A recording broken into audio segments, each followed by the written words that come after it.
Bye, everybody.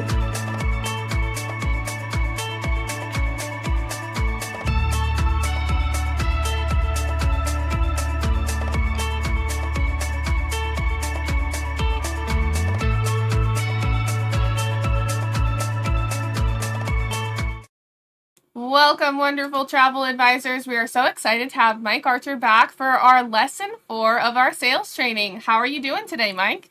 Oh, Amanda, I am so good it's scary. My Seahawks are in the Super Bowl. We're down in Northern California visiting one of our daughters, and life is good.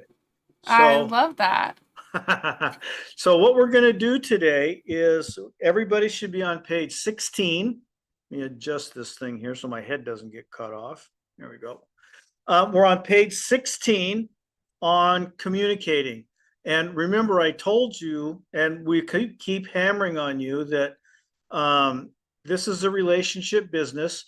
And this, by the way, this sales training does not work. If you are committed to digital sales through the Facebook, all of the digital media that's out there, this isn't going to work. This is only one-on-one, face-to-face, getting in front of people and talking to them about how you can help them with their travel plans. And so this is part 3 of getting on the same page with them. And now we're going to be talking about, okay, now that we know what the styles are, we know how to treat each style, we know how to interact with each style.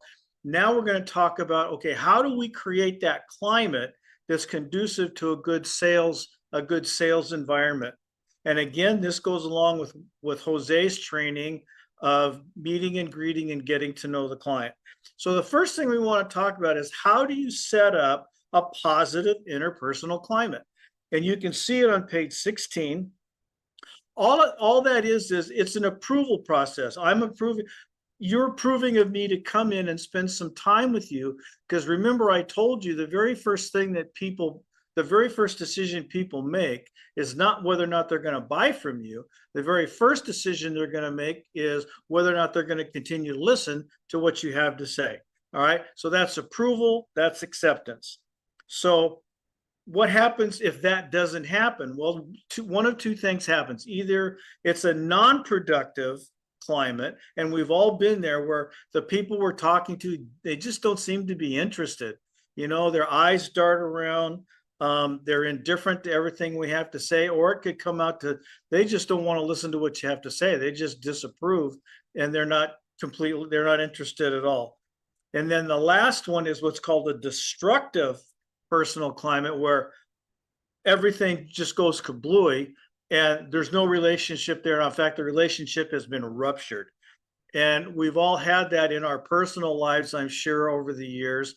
And those of you that have been in sales, or actually, even if you haven't been in sales, I mean, if you've gone around the planet as many times as I have, there's times when, like, I've been fired from a couple of jobs, mostly because I didn't like what I was doing, and it showed. And I was the one that disrupted the interpersonal climate. So it can come on both ends. I'm only saying this to make you aware of the types of attitudes that we need to have going into this thing. Okay, so I don't want to spend a lot of time on this. You can read about it. So now let's assume that we're in a positive climate. They're willing to listen to what we have to say. So what you want to do, one of the very first things that you want to do when you get in there, and you're going to do this on the very first time that you meet somebody, it's called an initial benefit statement. And I want you to, under that subheadline, I want you to underline that very first sentence, because it's crucial. When making a call, you need to tell your client why you are there. Okay, if you don't do that, they're going to go, why am I listening to this person? What does he have to offer me? So that's the thing that you need to do, is to let them know why you're there. And I've written a couple of examples down here, down at the bottom. And there's 3 things that I want you to remember. I call them the 3 C's. Your initial benefit statement has to be crisp, it has to be clear, and it has to be concise. You don't want to do a complete, blah, blah, blah, blah, blah, run-on sentence. You want to tell them why you're there and then get down to it. which we're going to get to. All right, so I've written a couple of examples. Now, again, remember, there's an art to selling and there's a science to selling. What I'm talking about here is part of the science of selling, but the way you phrase it is the art of selling, is putting your personality into the words and the tone and the attitude that you bring to that sales call. So whenever you see something in italics, it's something that I have written down because it's the way I talk.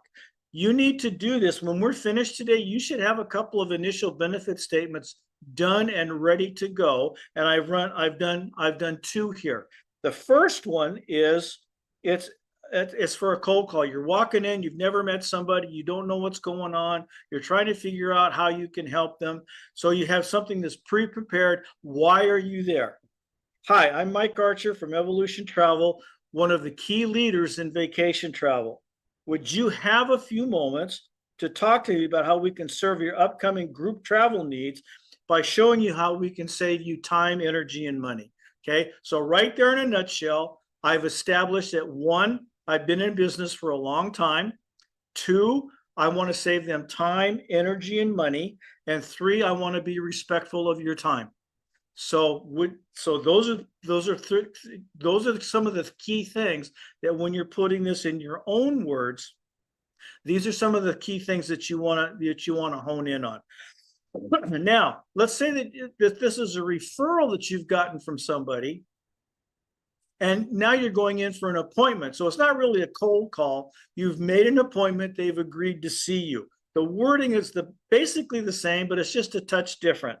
It says, hi, I'm Mike Archer from Evolution Travel. As we discussed, okay? So you want to let them know that you are there by their permission. That's a big difference from a cold call, and that's a lot more productive.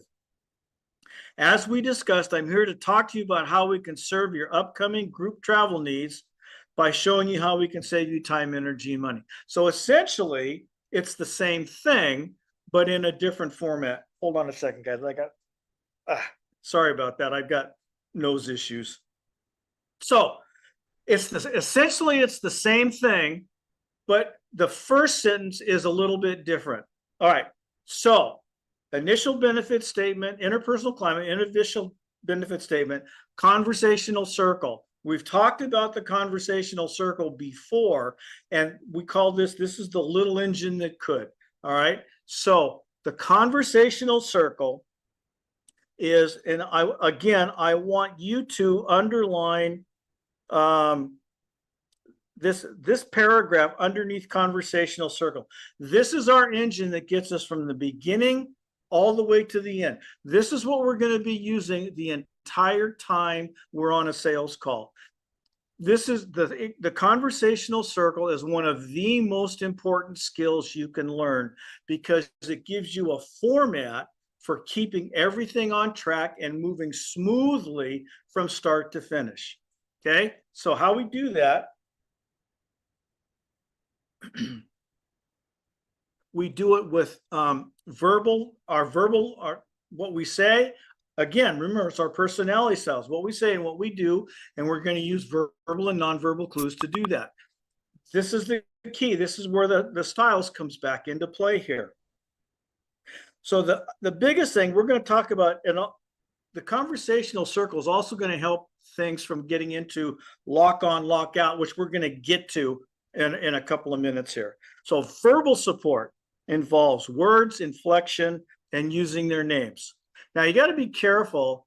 Have you ever been in a sales call where every other sentence the person is using your name? That drives me crazy. But there's times when you want to get their attention and you want to use their name. And in a sales call, I maybe use it 2 or 3 times in the whole interview, but I don't use it every other. Car salespeople, insurance salespeople are famous for doing that. You don't want to do that. Nonverbal support, positive facial expression, your gestures and your posturing, and then your eye contact. All right. Now, again, match your eye contact to theirs. That's one of the key ways that you can show how versatile you are. All right. Now, part of this conversational circle package, and I'm not going to spend a lot of time on this, All right, so let's talk about let's go back a little bit and talk about the conversational circle. So how it starts is this. Either you ask a question or your client makes a statement, one of the two things. All right. So once that happens, so if they make a statement, so let's do it this way. You ask a question, you listen to the statement that they make, and then you offer feedback. And I'm going to walk you through how that feedback works and the types of feedback that you want to give people. So if they make a statement first, before you ask your question, you give them feedback. Feedback always comes after a statement because it helps keep the tension down. It gives both sides an opportunity to talk, and there's a good conversation going back and forth. So once we do that, now we want to walk out. Okay, now what are the clues that they are giving us? And there's three ways that people process information. One way is through the eyes, visually. One way is through the ears, orally. And the other way is through the rest of the senses, which is, we call it kinesthetic. All right.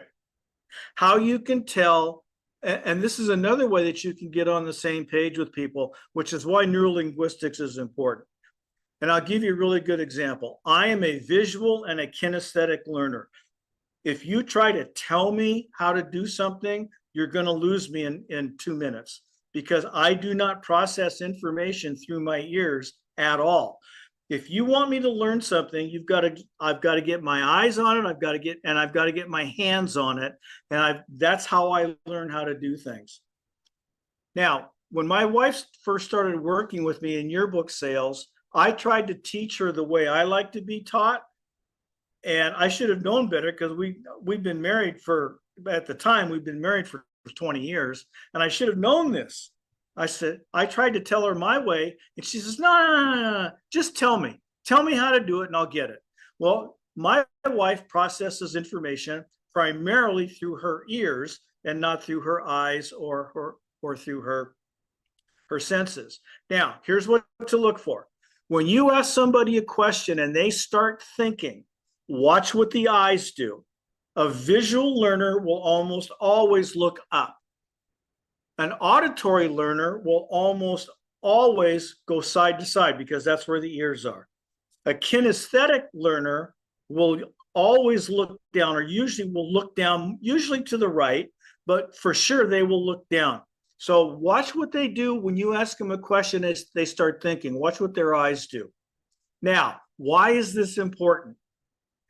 Because when you go to start making your presentation, you want to use words that will stimulate their learning process. For example, let's say that we're going to be on the beach in Hawaii someplace, and you're talking to a visual learner. They go, can't you just see the palm trees out there, the sun glinting off the ocean, those breaking, nice curling waves coming in at you? Or if it's a kinesthetic learner, can't you just, you could say, man, can't you just feel that sun beating down on you and giving you a nice tan? Can't you feel that breeze just, washing over you and giving you a nice, comfortable, cooling off feeling? Or can you just hear that wind whistling through the palm trees, or hear the breakers as they're coming up on shore? So you see where I'm going with this. If you can identify how they like to process information, you can accentuate that by using words that will trigger those learning senses.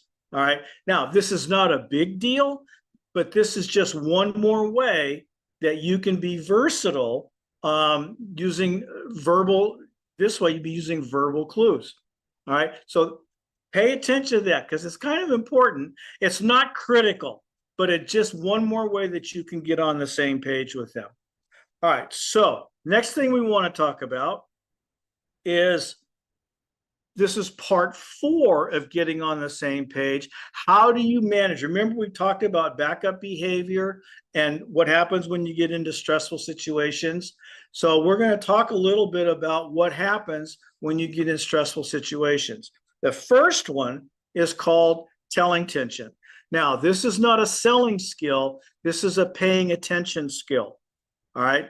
that's why listening is the most important feature. When you're selling stuff, listening is your most important aspect because you want to learn everything you can about them. And right under telling tension, I want you to underline that sentence. Telling tension is the desire to talk before we are ready to listen. And people give off clues. People that don't care about the relationships will just interrupt you. Their eyes might dart around. You break the eye contact. They might clear their throats. Like they want to say something. That means that their telling tensions are going up and they want to talk. So that's why the conversational is key to help keeping that telling tension down. So you see my little teeter-totter there. You've got your telling tension and you've got their telling tension. Your task at hand is to keep that teeter-totter like this and not up here or not up here. And it stays up there because whoever's down here at the bottom, they're gonna start, the stress is gonna go up. So this, you either want it to be here or you want it to be doing this constantly. All right. Telling tension kicks in under a whole variety of circumstances. Anger, you can see it over on the right side of page 17. Anger, defensiveness, enthusiasm. Now, here's one that most people don't realize is a high degree of telling tension, but you'll recognize it because this is what amiables do. Silence is a really strong motivator. The more silent people get, we mistake that as acquiescence, agreement, compliance. We misread the signals when in reality, their stress levels are going up. So if somebody goes silent, you need to recognize that something's going on here. I better figure out what it is. All right, that's the key. The easiest way to recognize any of this is to just watch their behaviors. Remember, we talked about when people get under stress, especially watch their postures. All right, and if you go back to page 13, watch what their postures do. Okay, if I get big, if I get small, if I back up, if I turn. We talked all about that last week. So you can see how all of this starts to come together to give you a clear picture of how your client wants and needs to be treated. All right, so the telling tension is a key way to do that, and that's why the conversational circle is so critical. Okay, lock on, lock out. Now, I cannot stress to you how important this is. This is on the test, and I don't know why, but 95% of the people that take the test get this question wrong, even when I tell them that it's going to be on the test. And here it is. Lock on, lock out is the desire we have to talk. And because when we do that, if our telling tension, if I'm down here at the bottom of the teeter-totter and you're up here talking, what's going to happen is my telling tension is going to get so strong. I want to say what I have to say because the more you talk, the more important what I want to say gets, the more important it becomes to me. So what happens is I lock on to my thought and I lock out whatever it is you're telling me. Lock on, lock out. All right. You do that, you've lost me. And I haven't heard a thing you've said for maybe 10 or 15 seconds. So use the conversational circle to help avoid lock on, lock out. It's really, really crucial that you do that. All right. Just read that. Actually, the easiest way to remember this is circle telling tension, circle preventing lock on, lock out, and draw an arrow that connects the two. Draw a line that connects the two. So in your mind, you understand how crucial lock on, lock out is to managing the telling tension correctly. Okay, so meta talk, page 18. Meta talk is nothing more. Meta is Greek for behind the talk. And that's all it is. It's a blip in the conversation. And we've all done it We've all experienced it. We've all had it happen to us. And it's simply a blip in the conversation. Here, the best one and the one that gets used the most is called the verbal eraser. All right, it's the very one at the top, and it always takes the form of but or however. Mike, I like what you're telling me, but Mike, I like what you're telling me, erase. But I think, or what I need to have happen, or whatever, whenever you hear but or forever or however, forget what it is they just said. Pay attention to what's coming after that, because that's the key message they want to get across to you. Of all the meta talks that we use, this one is the one that's the most crucial to your success as a salesperson.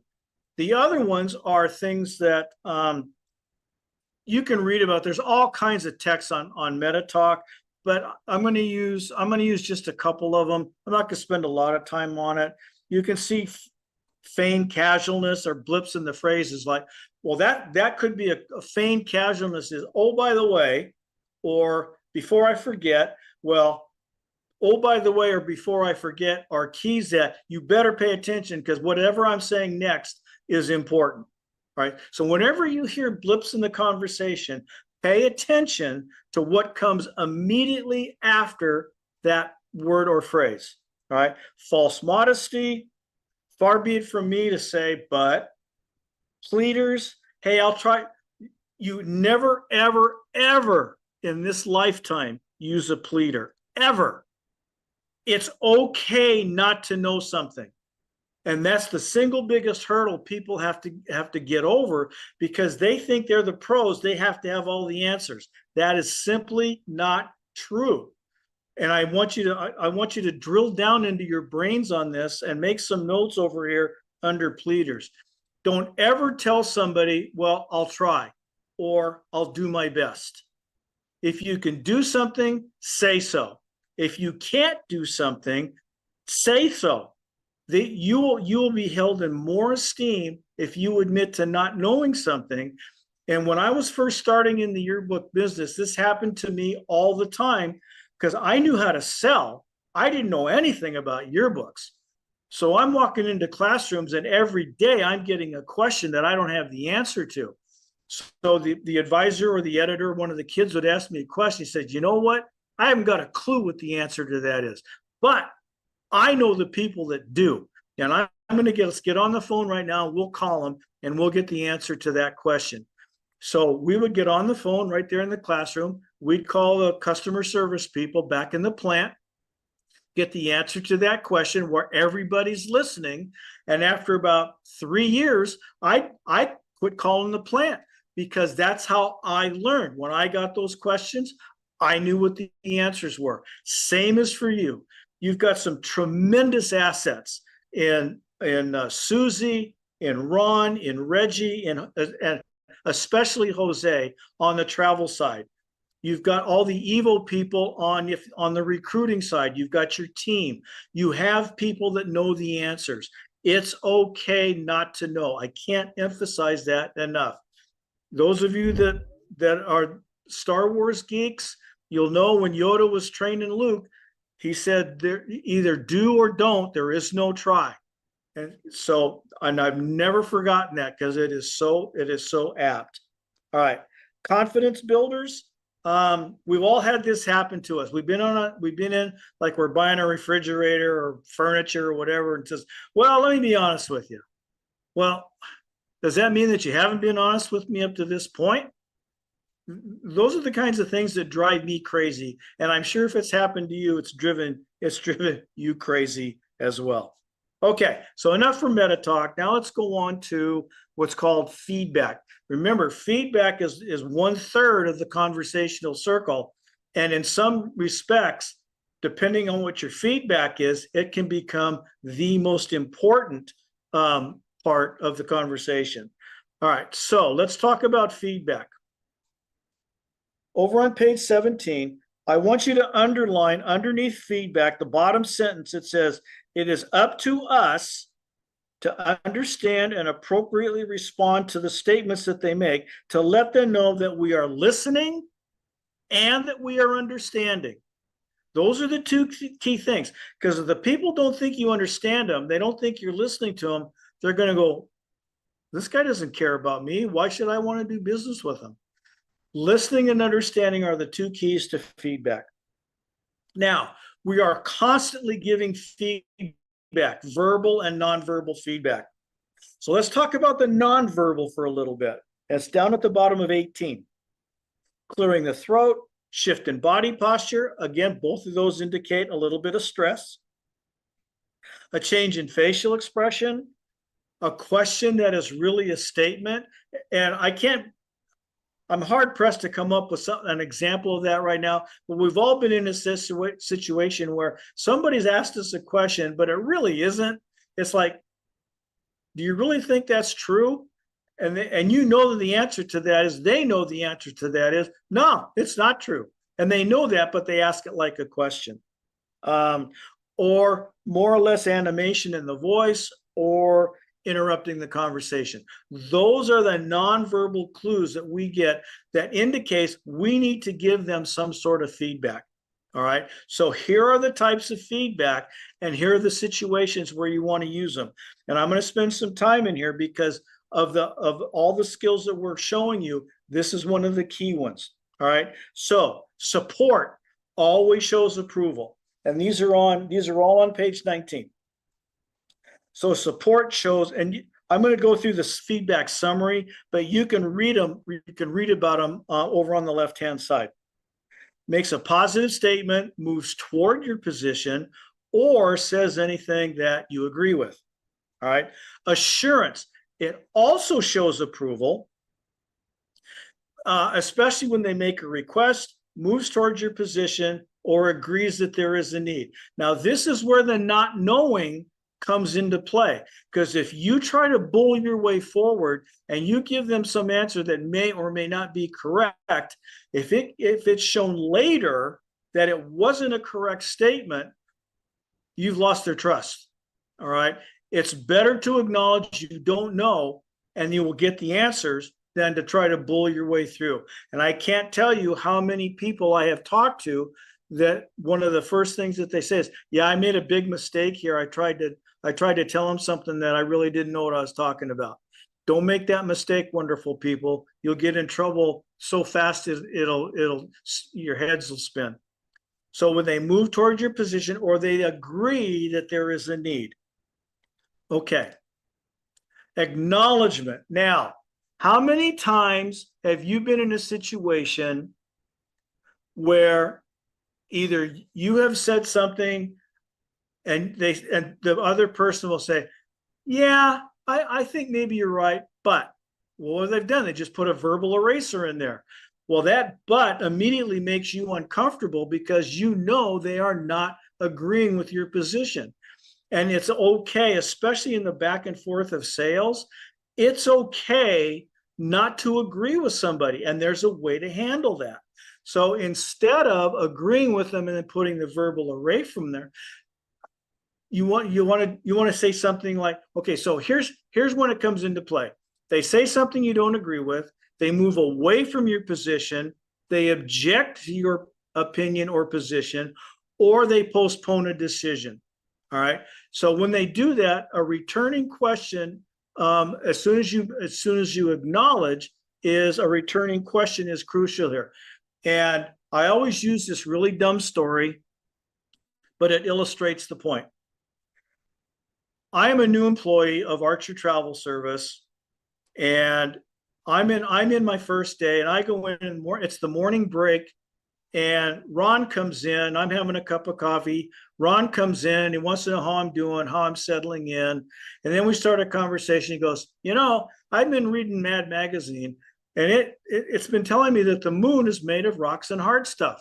I go, wow, that's interesting, Ron. I think you're right. I think it may be made of rocks and hard stuff. I like Jules Verne as much as the next guy. So now it's the lunch break. I'm in having lunch. Reggie comes in. Reggie sits down. He unpacks his lunch and he gets to know me a little bit, wants to know how I'm settling in. He says, and the conversation turns, he says, Ron and I have been having a conversation and he's got this opinion, but I think, because I've been reading Science Magazine, and I think the moon is made of rocks and hard stuff. And I go, yeah, Reggie, I think you're right. Makes sense to me. So now it's the afternoon break. Ron and Reggie are now in the break room, and they're talking about me and my first day. And Ron says, yeah, that Mike, I really like him. He agreed with me that the moon is made of green cheese. And Reggie goes, well, that dirty so no good so-and-so. At lunchtime, he told me that he agreed with me. Now, what are those two going to think about me in that situation? Because I'm an amiable, remember, I'm an amiable, and I don't like to hurt people's feelings, so I agreed with both of them. Well, now it just got me in trouble, because now there is absolutely, it's my first day on the job, and now neither one of them trusts me. So if they can't trust me to give me my honest opinion, how can they trust me to handle their travel agent clients? I've just gotten myself in trouble. Now, here's how you deal with that. I don't agree with Ron. I agree with Reggie. I go, Ron, that's a really interesting concept. I'm not sure I can get there with you, but I understand what you're saying. I'm just not sure I can get there with you. Now Reggie and Ron are talking, and now in the afternoon, now what are they going to think about me? So Reggie says, yeah, Mike thinks like I do. And Ron says, yeah, I kind of got that feeling because he didn't agree with me. So now the trust issue, I haven't broken the trust. They're going to trust me with their clients.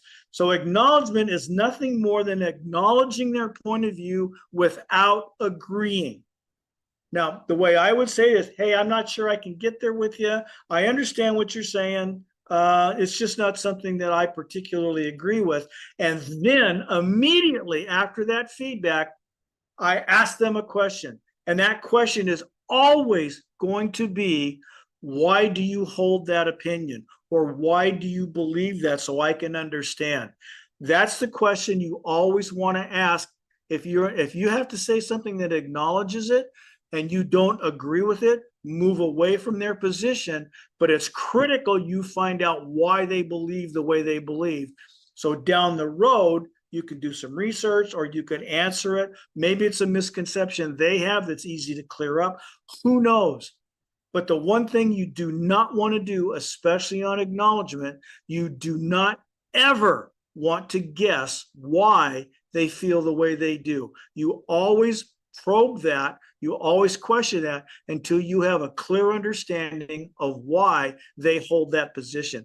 And you may have to ask 3 or 4 questions on that same issue just so you can understand it, and it doesn't come back to bite you on the backside down the road when you're making your presentation. All right. Acknowledgement is one of the most critical pieces of feedback that you need to give to people.